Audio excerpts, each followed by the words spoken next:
అదరగొట్టే కారం రంగు రుచి ఆచి కారం పొడి. కరీంనగర్లో కిలేడి జంట భాగోతం బయటపడింది. సోషల్ మీడియా టార్గెట్ వలపు వల విసిరి 100 మంది గిలగిల కొట్టుకున్నారు. క్లోజ్గా ఉన్న వీడియోలతో బ్లాక్మెయిల్ చేసి లక్షల్లో దండుకున్నారు. అసలు స్టోరీకి వెళ్తే కరీంనగర్ అరేపల్లిలోని శ్రీసాయి నివాస్ అపార్ట్మెంట్లో నివసించే ఈ భార్యాభర్తలు విలాసవంతమైన జీవితం కోసం అడ్డదారి తొక్కారు.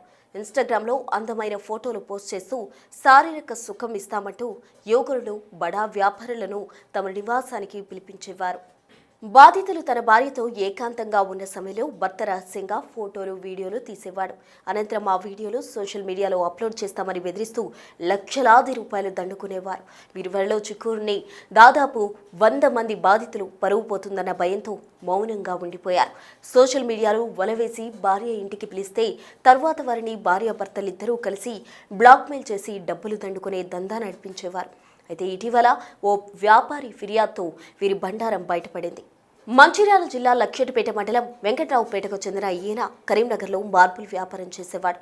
అంతేకాదు ఇంటీరియర్ డెకరేషన్ కూడా ఉంది. మంచిర్యాలకు చెందిన మహిళతో పెళ్లైంది.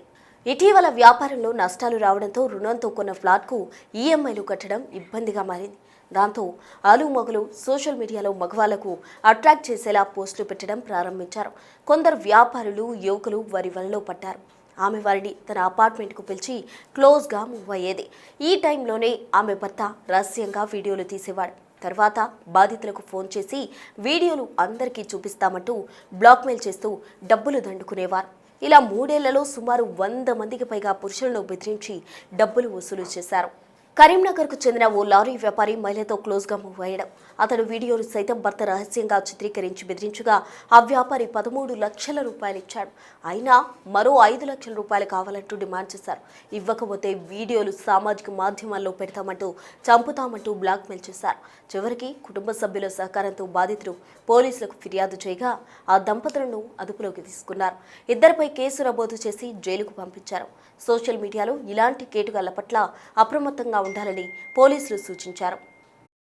2015 సంవత్సరంలో మంచిర్యాల జిల్లాకు చెందిన ఇద్దరు యువకులు వివాహం ఆడి కరీంనగర్కు బిజినెస్ నిమిత్తం వచ్చి ఆరపల్లి ప్రాంతంలో ఇల్లు కిరాయికి తీసుకొని మార్బుల్ షాపు మరియు ఇంటీరియర్ డిజైనర్ ఒక బిజినెస్ పెట్టి అందులో లాస్ అయిన తర్వాత ఒక 5 సంవత్సరాల తర్వాత వాళ్ళకు ఒక బాబు ఒక పాప జన్మించి వాళ్ళు అప్పుల పాలైనందున వాళ్ళు అందులో అతని భార్య ఒక కరీంనగర్ పిల్ల 143 అనే ఒక యూట్యూబ్ ఛానల్ ఓపెన్ చేసి ఆ యూట్యూబ్ ఛానల్ మరియు ఇన్స్టాగ్రామ్లలో వాళ్ళు సగం నగ్నంగా ఉన్న ఫోటోలు పాటలు ఇవన్నీ పెట్టి ప్రజలందరినీ యువకులను ఆకర్షించి వాళ్ళ యొక్క ఫోన్ నంబర్లు యువకులు కరీంనగర్ చుట్టూ ప్రాంతాల వారు సేకరించి వారికి సంప్రదించగా సెక్స్లో పాల్గొనాలి, మాతో శృంగారంలో పాల్గొనాలి, మేము డబ్బులు ఇస్తామంటే వాళ్ళు సరే సులభంగా డబ్బులు సంపాదించాలనే ఉద్దేశంతో కొద్ది రోజుల పాటు వాళ్ళు ఇలా వ్యవహారం నడిపించి డబ్బులు సంపాదించినారు. తర్వాత వెంటనే అట్టి డబ్బులతో ఆరపల్లిలో సాయి నివాస్ అపార్ట్మెంట్లో ఒక 3 బెడ్రూమ్ ఇల్లు తీసుకొని మరి ఒక విలువైన కారు కూడా కొనుక్కొని వాళ్ళు జలసాలు చేసుకుంటూ ఈ విధంగా జనాలను మభ్యపెడుతూ ఇళ్లకు పిలిపించి సెక్స్లో పాల్గొనేటట్టు చేసి డబ్బులు తీసుకుంటూ మరియు ఇతని భార్య సెక్స్లో పాల్గొంటుండగా ఆ గదిలో తన భర్త వీడియో కెమెరా అమర్చి ఆ కెమెరాకు తన ఫోన్లోకి అటాచ్మెంట్ చేసి ఆ ఫోన్లో వాళ్ళు నగ్నంగా పాల్గొన్న ఉత్త దృశ్యాలన్నీ ఆ వీడియోలో ఆయన వీడియో ద్వారా తన సెల్ ఫోన్లో బంధించి వాటిని ఈ వచ్చిపోయే వాళ్ళంటే దాదాపు వాళ్ళు యూట్యూబ్ ఛానల్ ఈ ఇన్స్టాగ్రామ్లో వాళ్ళకు 1250 మంది సుమారు వాళ్ళకు టచ్లో ఫాలో అప్లో ఉన్నారు. దానిలో ఒక 400-500 మంది వీళ్ళ దగ్గరికి తరచుగా వచ్చి నగ్నంగా శృంగారంలో పాల్గొని డబ్బులు ఇస్తూ వెళ్ళిపోయేవారు. ప్రస్తుతం మాత్రం ఒక 100 మంది వరకే వస్తున్నారు, మిగతా వాళ్ళందరూ రావడం మానేసారని చెప్పేసి మా విచారణలో చెప్పారు. ఇట్టి విచారణలో భాగంగా ఒక వ్యక్తి వీళ్ళ బాధితుడు తనను బాగా వేధిస్తే డబ్బుల గురించి వేధిస్తే అప్పటికే అతను కారు కొనిచ్చిండు మరియు అపార్ట్మెంట్లో కూడా లోన్లు అతనే కట్టుకుంటూ ఇంట్లో ఏసీలు ఇతర సామాగ్రి విలువైన వస్తువులను కొనివ్వడం జరిగింది.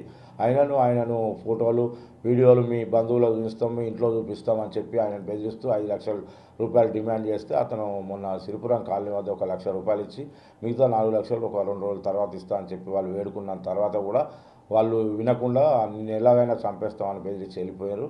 అతడు వెంటనే భయపడి ఈ విషయాన్ని వాళ్ళ బంధుమిత్రులకు తెలియపరచగా వాళ్ళందరూ పోలీస్ స్టేషన్కి వెళ్ళి ఫిర్యాదు చేయమనగా మా వద్దకు వచ్చి పోలీస్ స్టేషన్లో ఫిర్యాదు చేస్తే నేను వారిద్దరి దంపతులపై కేసు నమోదు చేయడం అయినది. ఈ కేసు నమోదైనట్లుగా వాళ్ళు తెలుసుకొని వాళ్ళిద్దరూ నిన్న ఉదయము కరీంనగర్ నుండి పారిపోవడానికి ప్రయత్నం చేస్తూ వాళ్ళ కారులో కరీంనగర్ వద్ద తీగల వంతెన వద్ద టేస్టీ దాబా వద్ద ఉండి వాళ్ళు టిఫిన్ చేస్తున్నారని మాకు సమాచారం రాగా మా విజయ్ కుమార్ ఏసీపీ గారి ఆదేశానుసారం నేను లక్ష్మారెడ్డి అండ్ ఎస్ఐ నరేష్ మరియు మా పోలీస్ స్టేషన్ సంబంధించిన సిబ్బందిని తీసుకొని 2 బృందాలుగా విడిపోయి వాళ్ళ ఇద్దరిని మేము అదుపులోకి తీసుకున్నాం. అదుపులోకి తీసుకొని విచారిస్తే వాళ్ళ దగ్గర 2 సెల్ ఫోన్లు, కారు మరియు వాళ్ళు ఇవన్నీ నేరాలు చేసినట్లు ఒప్పుకున్నారు. మేము పంచుల సమక్షంలో అవన్నీ సీజ్ చేసినాం. పంచులకు వాటి ఫోన్లను లాక్ ఓపెన్ చేసి చూస్తే చాలామంది నగ్నంగా వీడియోలో పాల్గొన్నట్లు మొత్తం దృశ్యాలు కనబడినాయి.